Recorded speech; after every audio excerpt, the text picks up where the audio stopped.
Hello, everybody. Welcome to Pharmaceutical Soccer. I am so happy to be here to talk about Nashville soccer, of course, with two of the best people in the business in Clay Trainham and Valer Shabilla. Before we get into your weekends, because I do want to know how your weekends are, how they've been, etc., we do have to have a quick staff meeting with everybody present.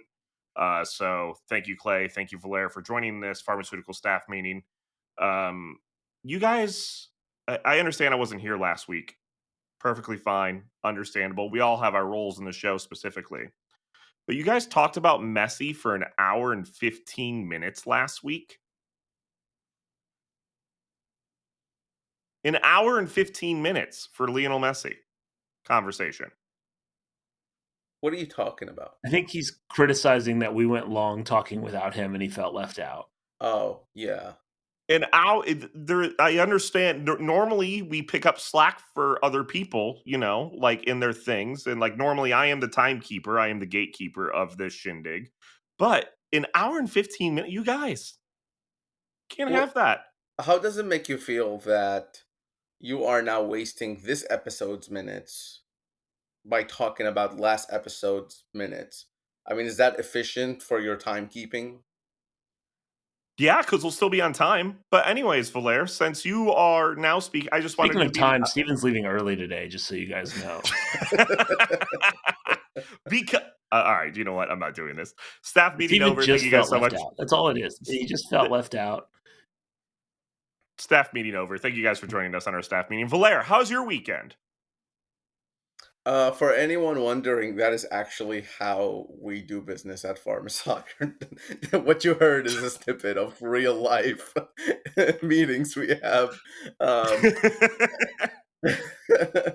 Um, yeah, no, it's a good weekend. I drove down to Michigan, not Michigan. I'm not in Michigan. On Sunday, I drove to Ohio, which is where I am right now. Here in an island in Lake Erie, enjoying some kind of island vibes, but not necessarily island vibes. I don't know. It's not like a beach or anything, but it's fun. I get to drive a golf cart, which is one of my favorite things in the world, honestly. So yeah, just having a good time with some family, and then we'll be heading to Michigan for a while, and then I'll head back home eventually. So not a bad weekend. While you're there, are you going to look for like a lake monster playing an oboe or another saxophone playing Bigfoot? Is Not that gonna what you're... lie, best part of my entire year, maybe. I don't know. I really liked Sax Squash. Never heard of him before. I understand he's big on TikTok. Somebody was clowning me on Twitter for not knowing him. Generally, had never heard of him or knew anything about him until I saw him, and he captured my attention. I mean, what is your life if you're trying to lord over knowing who Sax Squatch is online? I didn't respond. I just got clowned. I was like, Yeah. okay, sure. Like, I am not in deep TikTok, algorithm. I guess that's sad. I don't know. Yeah. All right. Clay, how was your weekend? but It was good. It was good. I went to Holiday World on Friday and rode some water coasters. I can't really ride most of the rides at Holiday World because I'm a large man. But when we go to the water park, one of the best water parks in the country, rated that way every year, that's a home game for me, baby. So like I can do most of the water rides. So I got my water coaster on and got sunburnt. It was great. Steven? I mean, that sounds like a weekend in all reality. That sounds good. I do have a question about Sasquatch though specifically. Does it give off like minor league baseball vibes a little bit for just MLS, or should MLS more embrace that as a culture? Well, if it didn't, the Star Wars night gave off minor league vibes. Also very true. Sasquatch playing a Star Wars song during Star Wars night was definitely minor league baseball vibes. But yeah, I think MLS should embrace it. Why not? Sweet. I had a very good weekend. I've been traveling for the past 2.5 weeks, so it was fun to literally just do nothing the entire weekend. Decided to start because I've never seen it all the way through. I decided to start watching Mr. Robot all the way through. Amazing show. Clay, please shut up. I know exactly what you're going to say. Don't want to hear it. I'll say it. Just shout out to University of Evansville alum Rami Malek. I was gonna say it. Yep, that's exactly it. That's what I knew was happening. But anyways, also something that happened over the weekend, the first time in Nashville SC history, I want to believe, we were supporter shield leaders for 15 minutes. How was that?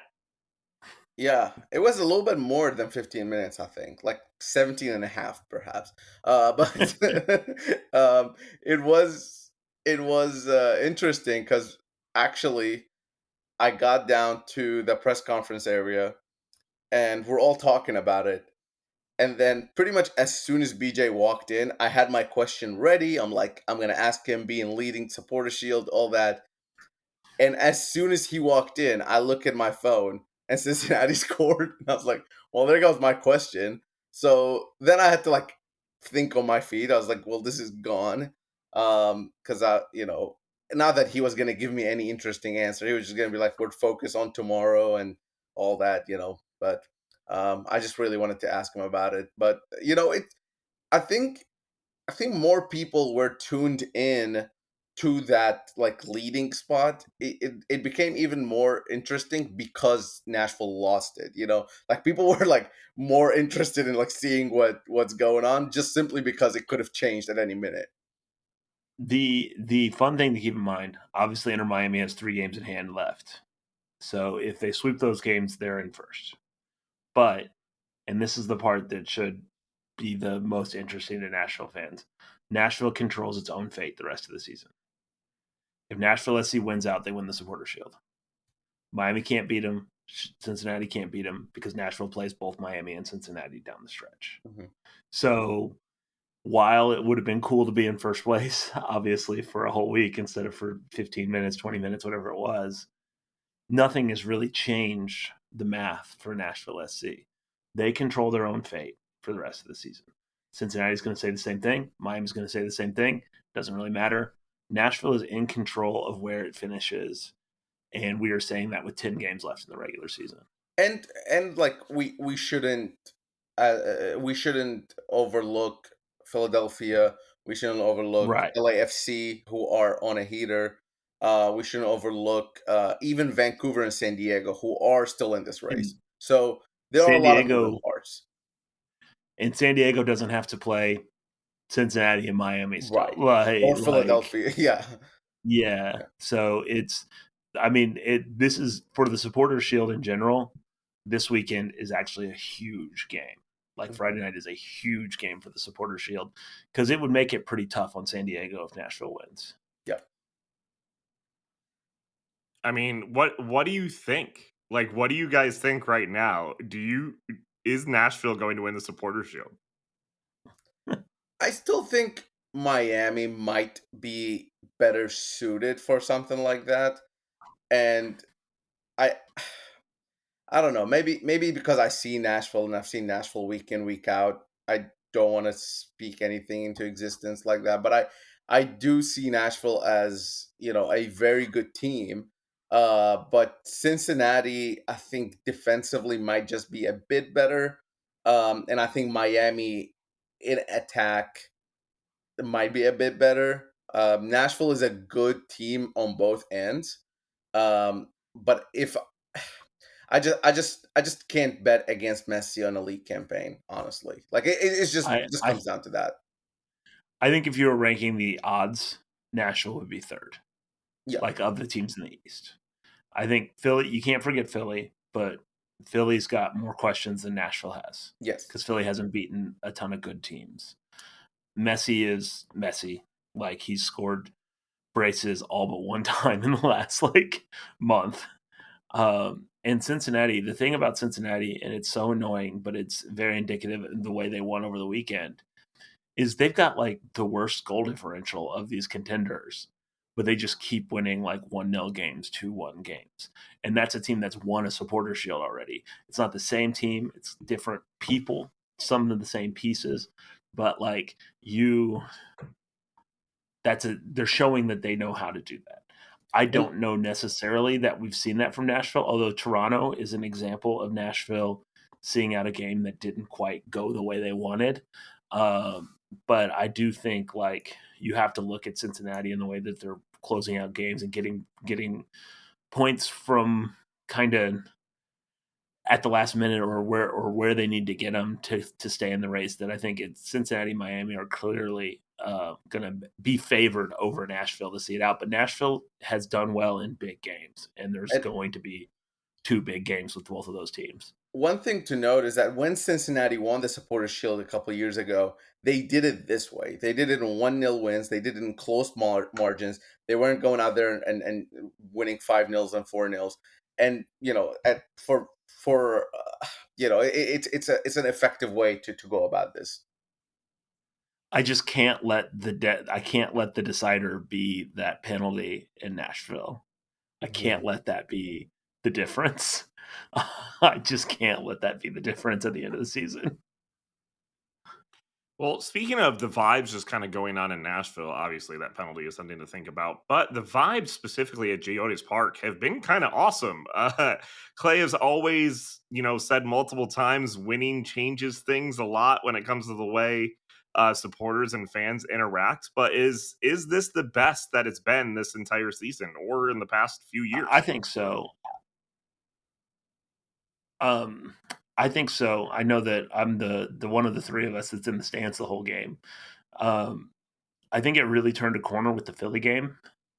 I don't think it was a big crowd for Philly, but it wasn't like, anything we hadn't seen before. But the atmosphere around the Philly game because everyone knew it was a big game. And then that carried over to the Columbus game. And then Toronto over the weekend.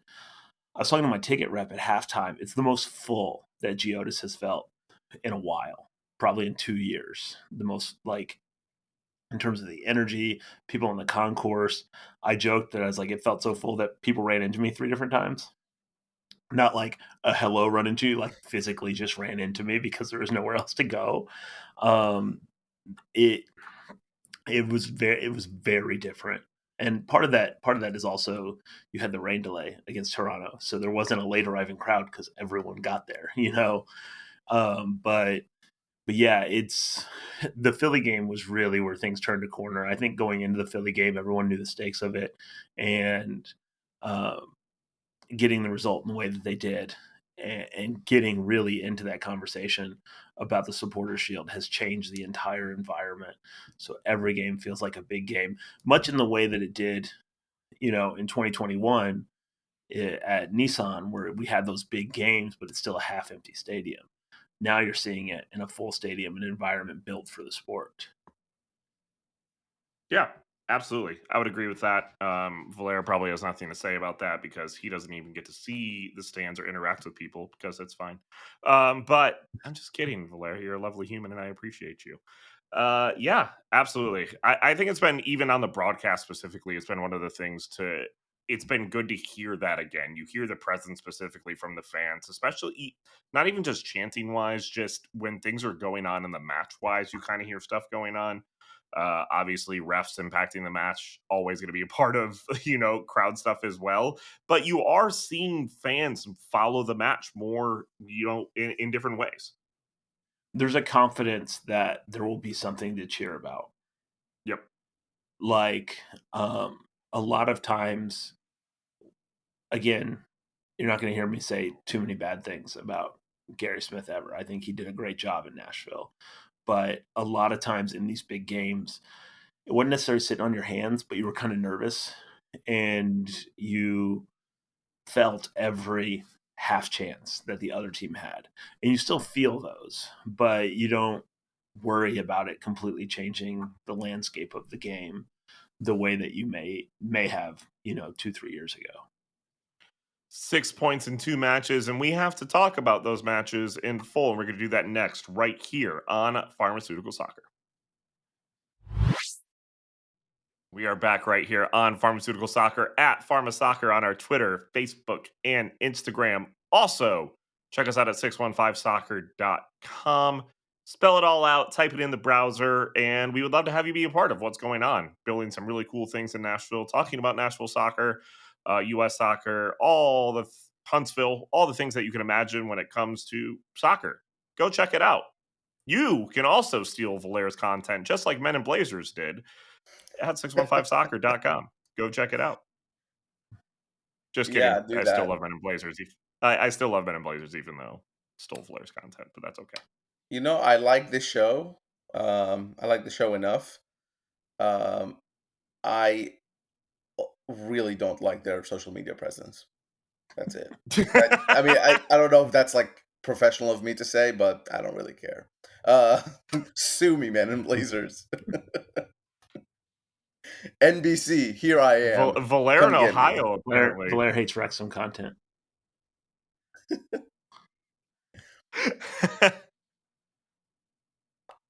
I think we're losing Steven Yeah, a little but we bit. have two Oh, there matches he to talk is. about, of course. Okay, you're good. Have two matches to talk about. Got Toronto and Columbus. Let's just start with Toronto, and I'll kind of let you guys take it away when it comes to Toronto. Yeah, I think it was a frustrating match for Nashville SC. We all probably expected that. We knew what Toronto's game plan was going to be. Nashville SC knew what Toronto's game plan was going to be. Toronto FC knew what Toronto's game plan was going to be. I think everybody there kind of understood that they're going to sit back and they're going to defend. A couple of changes. They ran with a four back the last two games. Toronto and had this thing with Richie Larea where instead of playing as a fullback, they stick him in midfield to play on the team's creative player and kind of disrupt the team's creation. So he did that against Andres Dreyer, and Toronto obviously coming out of that game in San Diego with a win was a huge, huge, huge thing for them. So then when they end up being in Nashville, I think they had a little bit more confidence than you would generally at that place, at that spot in the table. I think you saw Toronto side that, wanted to keep the fight going, wanted to slow things down, and wanted to disrupt Nashville any way they can. Um, and Nashville, I thought the fatigue were caught up with them a little bit. Playing every 3 days clearly, it has its benefits. To be honest, is that because that Miami game is like distant memory now because you kind of made up for it in a week by getting 2 wins, 2 clean sheets. But it also has its negatives where you have all these sort of players tired and just maybe a little bit more lapsing in concentration than usual. And then obviously the suspension to Johnny Perez, the injuries to Jacob Schaffelberg, these are all things that affect Nashville's fatigue as well. So all things considered, I think the game played out pretty much exactly like we expected.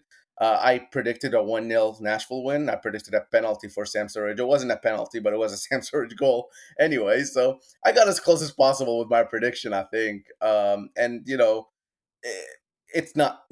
If Nashville SC end up winning the Supporters Shield, or if Nashville SC makes a playoffs run, this game will not be remembered. Just like the DC 0-0, just like some other games this season. Most of them have been more memorable because there's been goals and Sansa just scoring hat tricks and 4 goals. But there's going to be a few games where you just pick up the points and just move on, and this is definitely one of them. Yeah, I mean, these are the type of games that you have to win to be in a supporter shield. I had to put the sunglasses on talking about this team because the stars are burning too bright.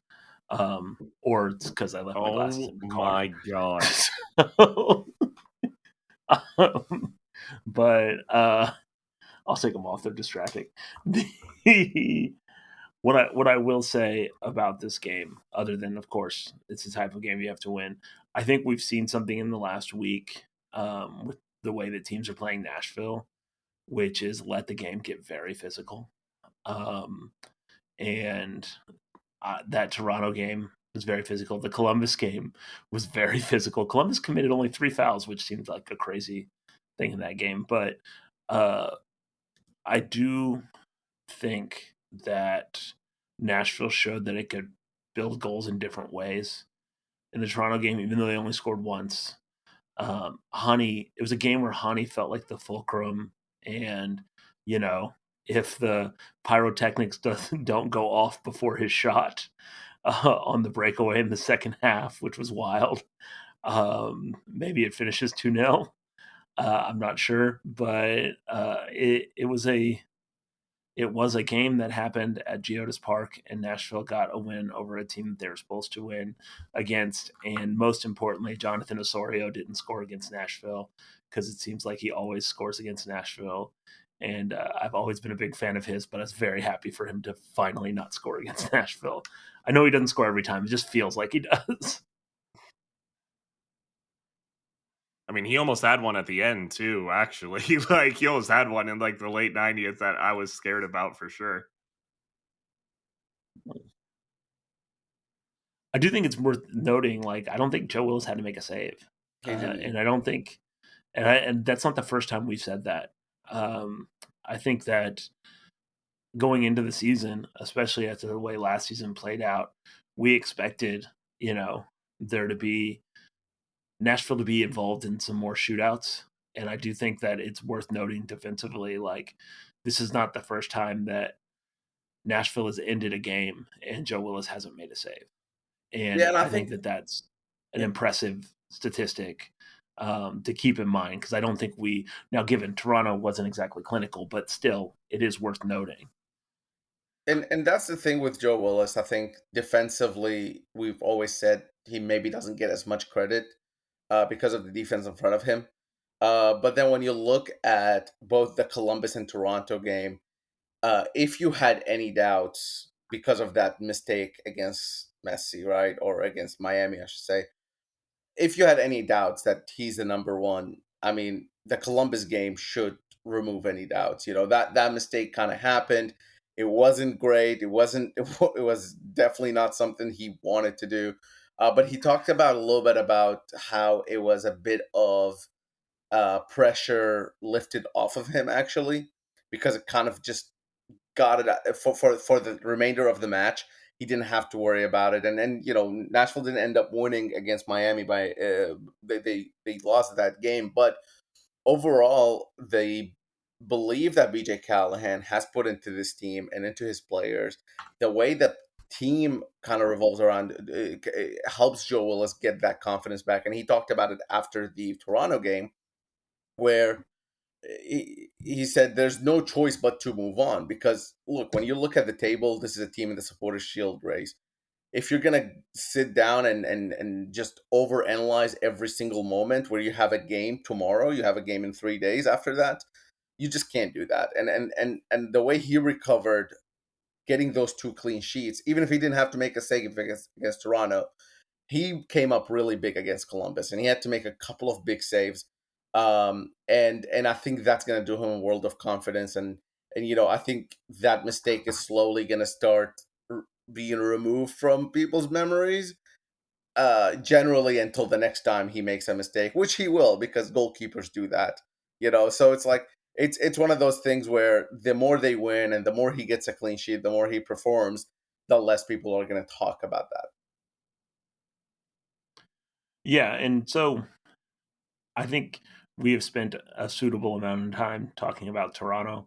Yeah. It makes sense to move on to the actual biggest game of the week, which is that Columbus performance. I mean, another rematch, another win for Nashville going up against Columbus, and I mean, I don't know if it was the most impressive win in the history of Nashville SC, but it's in contention for the most impressive win. I mean, just uh, Columbus had some things that they did all right in that game, and they got nothing out of. But I mean, it was a dominant 3-0 win over a Supporter Shield contender, on short rest. Like, just impressive in every way. Not only Supporter Shield contender, arguably the best team in MLS in the last 2 or 3 years, and that's not an exaggeration. It's either them or Miami as the best team in MLS in the last, in the Messi era, if you would.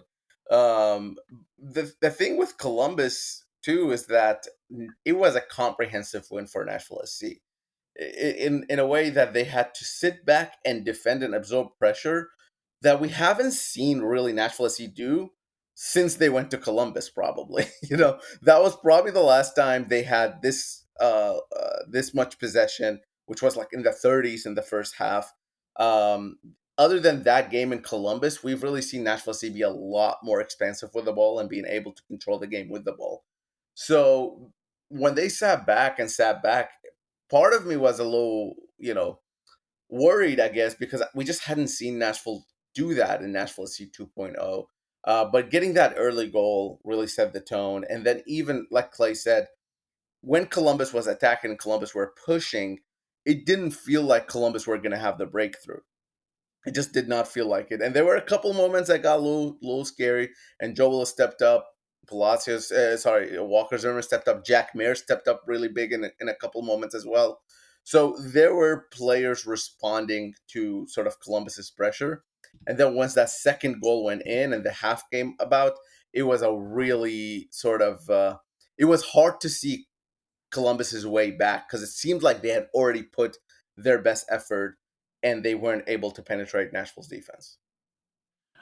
You mentioned it there, and I do think it's worth noting. The Toronto game was the first time we'd seen Palacios and Zimmerman play together, and there's been a lot of talk that that might be the center back pairing going forward. And I don't think you could do wrong with that being the center back pairing going forward, to be clear. But I think Jack Mayer in that Columbus game, it was a good reminder to everyone, like, oh yeah, Mm-hmm. this guy's a quality player who is, very much when he's at his best is among the best grouping of center backs in the league. Like when Jack Mayer is playing at the highest level that he can play, there's a reason why he's on, a pretty expensive contract as a center back.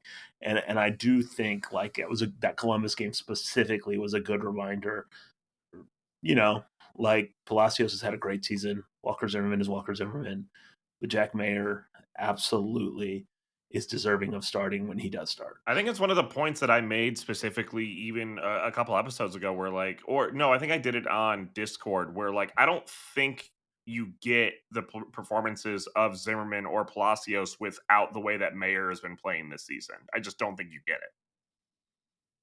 Yeah, and I think it's a partnership, right? And we've talked about Mayer and Zimmerman being the partnership that really has thrived in the past.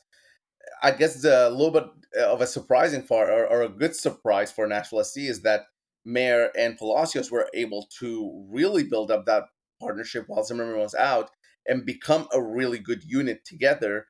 And then Palacios and Zimmerman play against Columbus and against Toronto, and they also have a good game. Now, granted, it is against Toronto, and I do think I'm still unsure about those two playing together. But look, when you have three center backs at that level, it can't be but positive for Nashville SC. All right, so I feel like we should talk about the All Star goal. So maybe I put the sunglasses back on. Yeah. Um, Man, like there were some movements that have been really impressive over the course of this season, and I that goal from with Nahar playing the ball deep. Obviously, you've got Hani finishing it, but a good ball from Sam Surge as well. Uh, First getting it from Nahar and then playing it across to Hani.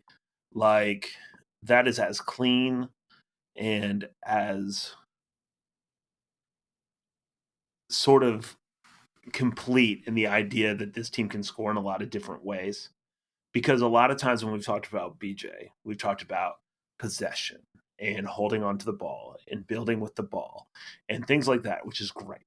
Like, obviously, great. But then seeing a counterattack as clinical as that happens with all three of your all stars connecting and showing the different ways that they can play too, as well. Like, I mean, it was otherworldly. And I think the best, I posted a clip of this. The reaction on MLS 360 from seeing the Nahar's ball is outstanding. If you haven't go seen it, I've put it on Twitter, but like everyone in the studio loses their mind at the pass, not the goal, the pass. And I think that is it was just really a cool moment, especially considering that Suraj and Mukhtar were just added to the All-Star game like right before the game. And that's another thing that goes to what Steven was saying, because when that pass by Nahar was played, it was an audible sort of, I don't know if you can call it a cheer, but a curious sound from the crowd. And also where we were in the press box, same thing. I mean, it was like, oh, he can do that. And then I was ready to clip that pass, regardless of what happened on, regardless of what happened, because I wanted to post that really badly because it was a really good pass. And then Suraj takes it, and I really thought he took longer, but then he delivers perfect ball. I mean, it's a perfect ball. It's a ball that if Hani Mukhtar delivers or Andy Nahar delivers, we'd be talking about how good of a creator they are to put it on the striker's feet.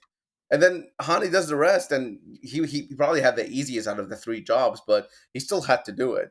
And I think that goal was Tony Husband had a really good call on it, by the way. So if you haven't heard it, go back and listen to that call. It's a way to maybe announce yourself a little bit, because here's a team in Columbus that has taken the headlines in MLS, that has taken this beautiful soccer while winning trophies, that has been praised over and over again, deservedly so. Right? They are one of my favorite teams to watch. And then here you are, your three all stars combining for a goal that will make highlight packages, that just looks pure, Nashville SC.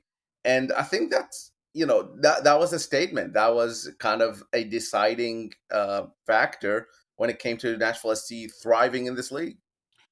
That one of my favorite quotes from a friend of mine, ours, whoever has said that is a goal that I will sit there and get stoned and watch highlights on whenever I need to be happy at a time. And I agree. I mean, the pass was incredible. Everything about it was incredible. I mean, there's a reason we've talked about And Andy Nahar. despite the There's a reason those three name, are all stars. Go ahead. yeah, despite the name, we don't actually recommend people do any sort of drugs. So just FYI out there. That was a We quote by recommend someone it as long else. as it's prescribed. Like, Like, yes, as we long as you got a cannot doctor's prescribe note. it, unfortunately. Yeah. Yeah. The I want to just sort of mention this. The influence of Nahar. Steven we've talked about it all season. This game, it was probably the most apparent how important he is to Nashville as a player. And the MLS wrap up crew floated the idea that Andy Nahar should be in the mix for MVP. And that's not Nashville saying that. That's, MLS wrap up on Apple TV floating that as an idea. So whatever we've said about Andy Nahar on here, it's a local show that's based all around Nashville. No, it's insane. Like, the level that he's playing at is insane. From the last 5-6 years, the only fullback who's had as much influence on a team is Kai Wagner in Philadelphia. And Nahar's he's getting close to surpassing that. And I don't just mean that in numbers. I just mean overall. I mean, he's a two-way player. Yeah, we can't just come in here and every episode give him 5 minutes, right? But here we are again. So there are other players in the team, I know, but he's just really good. I mean, it's the same thing that we did for Hani Mukhtar. It'd be like, no, we just can't talk about Hani the entire time. But also, Andy Nahar is making $250,000 a year. This makes no sense. Yeah, it's insane. I mentioned it a little bit earlier, but I just want to, like, Hani Mukhtar isn't putting up, like, he's putting up good numbers. Like, don't get me wrong, he's putting up really good numbers, but like, he's not putting up any crazy numbers, like, considering what we've seen from Hani. But he's never felt more influential. Like, which is weird to say because he's obviously led the league in goal contributions twice, but this is the most influential he feels in a game. I don't know if you guys agree on that, but Yeah, no, it's I think pretty crazy. He's really setting the tone for what Nashville doesn't attack. And for a long while, because he was the only goal scorer Nashville had, he couldn't set the tone and score the goals. And I think he's able to really control the game from further back a little bit and allow Sam Surish to thrive and allow that those combination play with the other players. So I totally agree with you, and I see what you mean. The other thing is just his defensive rate, man. Him and Sam Surridge run way more than any striker or attacking duo ever I've seen. I mean, Sam Surridge at times was in Nashville's half defending. And that is something that strikers don't often do, but it just showcases that when the team believes in this message from BJ Callahan, when they apply, you can see the sort of everybody benefiting, and that's what they all say. It's not that Sam scored and Hani assisted or Andy assisted or whatever. It's the fact that the entire team defends, the entire team attacks, and the entire team is benefiting from this. Okay, so let's go ahead and ask the question then. First off, do we think Sam Surridge keeps pace with Messi for the Golden Boot? Yeah, I They're don't know, currently man. tied with 18 goals. So it was really interesting on Saturday because Sam Surridge started one goal up, then Messi scores two, Messi becomes ties, and then goes one goal up on Sam, and then Sam gets one of the and goes to tie Messi. So it was like a little interesting back and forth. Not like the supporter shield really, because you look at the live standing and it changes with every goal or every win.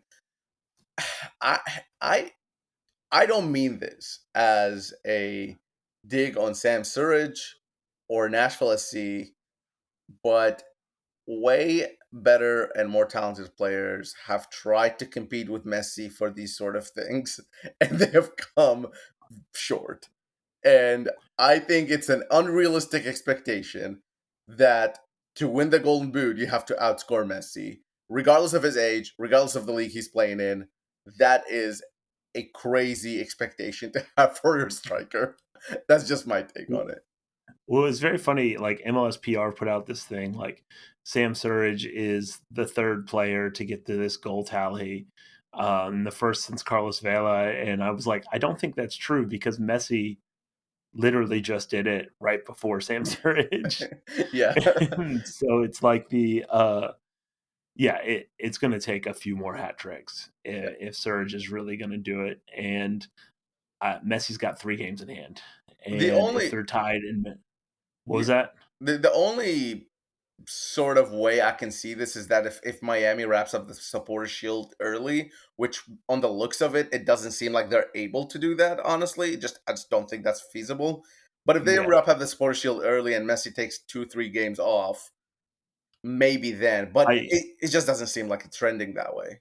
yeah, I think it's gonna take Sam getting in probably at least 2 hat tricks Yeah. in these last 10 games to even really be able to do it. Which Along the is similar insane. lines, Insane yeah, expectation, by the way. I mean, the yeah. fact I think if you told Nashville fans that Sam Surge will score 18 goals the entire season, I think folks would bite your hand off for that. Honestly, I think it's I think it's probably gonna take 30 goals to win it, and yeah, that's a lot. the way that Messi's scoring, I think it's probably gonna take 30 goals to win it, Yeah, and that's a big ask in the next 10 yeah. games. The other thing to keep in mind, so we just talked about how do we think the MVP? I mean, one, let's just get it out of the way. It's stupid that we're talking about the Supporter Shield. It's stupid that we're talking about Golden Boot. It's even dumber that we're talking about the MVP. um, I mean, I feel like this is the same question as the last one, but like, is there any way a Nashville SC person can compete with Messi for MVP? Yeah, I don't think so. I Neither again, do I think the best shot Nashville SC has is with Hani Mukhtar doing what Hani Mukhtar did in 2021 and 2022. And while he is putting up those numbers, like Clay said, he's not doing the MVP thing of just dominating. And I think the other part is the fact that Sam Surridge winning the Golden Boot or being in the conversation for the Golden Boot, generally strikers are not in the same conversation as MVP. I mean, look at Benteke last season, even if you want any proof of that. But generally, strikers win Golden Boots while the more all-round I. players, Nashville quote split unquote, votes. Yes, and split votes between Nashville's going the to split votes. yeah. So, Um, I do think there is Andres Dreyer being really good for San Diego kind of maybe even makes it a little harder for anybody to be on the short list, which is generally 3 players. But I wouldn't be surprised if one of Sam Surridge or Hani Mukhtar makes it to that short list. And hey, maybe even Andy Nahar, depending on how the next 10 games go. I find it really hard to believe that anybody's taking that from Messi. And if not Messi, then it's going to be Andreas Dreyer, just from the looks of it. I find it hard for somebody else to break into those two. Evander, so maybe. Sorry, one more. yeah, I mean, it's going to take Nashville winning silverware, I think, to Yeah. have an argument. So we'll see And on by that the front. way, But that's the same thing. I think that's the same argument for coach of the year. I think pretty much whoever wins the supporter shield is gonna probably get the coach of the year, and that's generally and how it they'll deserve it. trends. And they'll deserve it. Like, Yeah, there are years when a team underperform or is overperforming expectations, but there are several teams overperforming expectations, yeah, and all those teams are in the hunt for the supporters shield right now. So it's not like an anti-Nashville bias on that front. It yeah. is a literally, there are so many good candidates. I think the only coach that might not win supporter shield is if it's Inter Miami who wins supporter shield. Yeah. Like, if Inter Miami wins, I don't think they're going to win Coach of the Year. But other than that, I think whoever wins Supporters Shield is going to win Coach of the Year. And that's not a knock against. That's just, you got Messi. Like, so You have a how good much better how good do you squad. have to be? Yeah, Yeah, Messi, soon to be DePaul, and everybody else. But yeah, I think it's gonna. This is probably, and we say this every year, and then one team just shoots up really high, or maybe two teams go really high. But this is probably the closest and best supporter shield race we've seen in a long while. And if maybe 4 of those 7 total teams can keep up with this, I think it's 8 actually teams. It's the 5 Eastern teams and the 3 from the West, because I'm including LAFC. But if 4 or 3 of those can keep up this pace, it will be shaping up for a really, really good ending to the season. imagine if there's stakes on Inter Miami versus Nashville SC on the last game of the season. Oh my god. Nashville SC has played a final against Inter Miami Yeah. at Geodis Park. Like, just imagine that sort of environment again. That would feel Like, like a final. That would not only would it feel we like a final, there might be a trophy presentation after that game if the home we team wins. we have talked about. I mean, we're putting a lot of things, ahead of time. Like, there's several games before. There's 9 Yeah. more games before then in MLS play. But we have talked about the Leagues Cup final on here for the last 2 years, and that is a real potential here. And so Nashville SC keeps winning, Inter Miami keeps winning. That could be a very fun day at Geo, or a very depressing day, depending on the way you want to look at it at Geodis Park. So, but that's enough for now. We got too many games before then, and we're going to talk about one of those games, and probably a big game in its own right this weekend. And we will be back after this break. And welcome back to Pharmaceutical Soccer. Steven quit. Steven just gave up on the show permanently. We don't know that we'll see him again. And if we do, good. We've convinced him to come back, and you're welcome. But if we don't, he quit. We don't know why. And also, you're Um, welcome, I think. and also, you're welcome. Yeah, Yeah. yeah. So anybody who wants to host instead of Steven going forward, just let us know. Just Hit us up in put a a DM. resume in. Yeah, Yeah, yeah. just send us a resume. We'll leave a rating on Hey, there you Apple go. Podcasts if you want to take Steven's job, and tell us why you deserve it. And if Yeah. you give a 5-star rating and tell us why you want to take Steven's job, we will read it here on air, and we'll let the fans decide. And So maybe we'll let you host one day. Who knows? yeah, maybe. So you can also check us out on Spotify. Leave comments on Spotify and anywhere else that you want to listen to your podcast. Also check out 615soccer.com, the leading and best independent source of Nashville soccer news. And one of the biggest news stories that we could possibly have is Nashville playing in another Supporter Shield 6-pointer on Friday night again at San Diego. Uh, San Diego is a team that has um, kind of been around that supporter shield bubble. And maybe we haven't talked about them as much because they are in the Western Conference, and but they're having a great season, and they're very much in the mix, and it is a tough game for Nashville SC. Yeah, we talked about, for Nashville SC, beating Toronto at home is probably, a what you need to do to win Supporter Shield. San Diego fell to beat Toronto at home and then drew with Vancouver, which is a much better result, obviously, than losing to Toronto. But this is the time when I was talking about having 7 or 8 Supporter Shield contenders going down to like 3 or 4. This is the time. These are the last stretch of the season.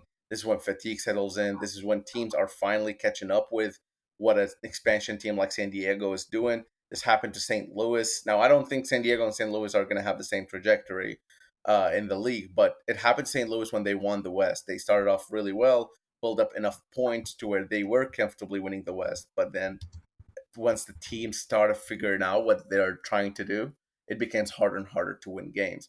Um, but don't let maybe the recent couple results distract you from the fact that San Diego is a really really good team, who deserve to be where they are, who've earned their points, and they're playing at home. They don't have to travel across the country, which is something Nashville has to do. And they have an MVP contender in Andreas Dreyer. They have a really solid way of playing that is with the ball. And I think that's going to be making for an interesting match, because both teams will want the ball. And I think both teams will fight for the ball. Of course, one storyline that we're going to be following, and everybody listening to this will be following, is Anibal Godoy, and whether or not he gets a little bit of game time against Nashville SC. But overall, I think eyes will be on this game, not only because it's two support shield teams, but it's because it's Friday night. So you'll have a lot more MLS folks watching this game than your average Saturday night game, because it's kind of put on a spotlight and put on a um, prime time, for a lack of a better word. Now, it is prime time in California. It is late time anywhere else, pretty much. So I'm actually on Eastern time zone. So I think kickoff for me is 11:30, if I'm not mistaken. So it's a bit of a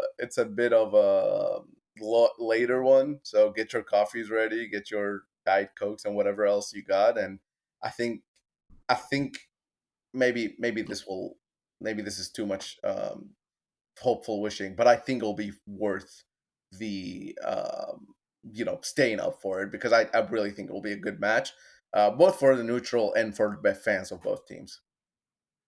Yeah, and Nashville's a team that has usually played well in these sorts of matchups with other contenders this season. San Diego will be going into Leagues Cup immediately after, which is a tournament I hear exists. Never heard Nashville of it. doesn't have to worry about Never it knew this about it. year. Yeah. Yeah, but so this will be San Diego's last league game for a couple weeks. But it's a really interesting game and a really interesting environment going all the way out west, kind of in the middle. We've been in this like Eastern Conference, just absolute, dogfight for the top of the Eastern Conference. And so seeing Nashville kind of take a break for a week to go out and play one of the best teams in the West, arguably the best team in the West, could be it should be very interesting for anybody who follows the league. And uh, I don't know, man. Let's just get started. How do we think this is going to play out? Like, who do we think is going to win? I I don't know. I don't know why, but I think Nashville's gonna win. I think San Diego's just maybe slowing down a little bit. And I think They've Nashville lost a can couple go in there. players. What's that? They've lost a couple players Yeah. who've ended their loans, and yeah, Yeah, and it's surprising because they lost a center back and a striker who was scoring at like, I don't know, 5 goals per 90 or something like that. He was on a crazy rate.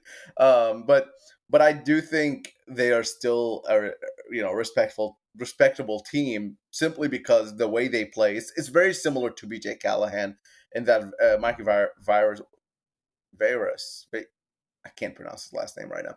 their coach, their head coach, San Diego head coach, has been able to create this environment of plug and play and being able to have the next man up mentality. I do think Nashville SC will get the win there, and I think I'll go with a 3-1 win. Um, Now, I don't think it's going to be an easy 3-1. I think it's going to be a late 3-1. So maybe, the winning goal might not come till the 80th minute or later. But I do think San Diego will try to kind of right things, and Nashville will take advantage of that. Um, I'll go with Sam Surridge goal because at this point you just gotta have to do it. And I'll go with a brace for Sam Surridge and a goal for Ahmed Qasim. There you go, 3-1. I'm going to go with, I think there's going to be some more turns in this supporter shield race, and I think Friday night's going to be a big one. I'm going to go 2-2 draw. I think Nashville gives up an early goal and has to fight back the whole game, and they end up drawing it late. Both goals from Hani Mukhtar. So that's what I'm going with. No reason not to go with that. And either way, whichever way it plays out, we'll be talking about it a week from now, and we will keep this the Valair. The treble is in play. The It domestic sure treble is. is in play. So we will keep up with this trophy hunt for Nashville SC, and we'll bring you back next week, and probably without Steven because Steven quit.